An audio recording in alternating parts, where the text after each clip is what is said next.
ఒక మంచి aquatic experience కావాలి అంటే మాత్రం బెంగుళూరు సిటీలోని ప్యాలెస్ గ్రౌండ్స్లో ఉన్నటువంటి ఫన్ వరల్డ్కి వెళ్ళాల్సిందే. ఎందుకంటే అక్కడే మనకు అక్వేరియం ప్యారడైజ్ ఉంది. ఇప్పుడు మీరు చూస్తున్నారు కదా, అదే ఈ అక్వేరియం ప్యారడైజ్ అండి. రీసెంట్గా నా కూతురు తన ఫ్రెండ్స్తో కలిసి ఫన్ వరల్డ్కి వెళ్ళిందనమాట. అప్పుడు అక్వేరియం ప్యారడైజ్ కూడా చూసింది. అక్కడ తీసినటువంటి వీడియోని ఇప్పుడు మీరు ఈ వీడియోలో చూస్తూ ఉన్నారు.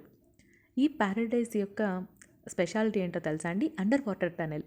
ఇక్కడ రేర్ మెరైన్ స్పీసీస్ అన్నీ కూడా మనం చూడొచ్చు. Like exotic fish, sea turtles, sharks ఇలాంటివన్నమాట.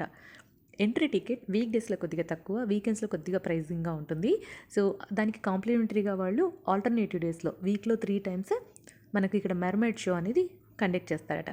So నా కూతురు వెళ్ళిన రోజైతే మెర్మైడ్ షో లేదండి. సో అది వాళ్ళు మిస్ అయ్యారు. ఒక మంచి అన్‌ఫర్గెటబుల్ ఎక్స్‌పీరియన్స్ కావాలి అంటే మాత్రం తప్పకుండా అక్వేరియం ప్యారడైస్‌ని విజిట్ చేయాల్సిందేనండి. సో ఫ్యామిలీతో ఒకసారి వెళ్ళి ఆ ఎక్స్‌పీరియన్స్‌ని మీరు పొందాలని కోరుకుంటున్నాను. అక్కడ లోపల ఐస్ క్రీమ్స్ అవి కూడా దొరుకుతాయటండి. ఇక్కడ మీరు చూస్తున్నారు కదా ఈ ప్లేస్‌లో. అక్కడ చైర్స్ అవి కూడా ఉన్నాయంట. హ్యాపీగా అవి కొనుక్కొని తింటూ అక్కడ కూర్చొని ఆ ఎక్స్‌పీరియన్స్‌నంతా కూడా ఎంజాయ్ చేయొచ్చు. వీడియో నచ్చితే లైక్ చేసి ఛానల్‌ని సబ్స్క్రైబ్ చేసుకోవడం మర్చిపోకండి.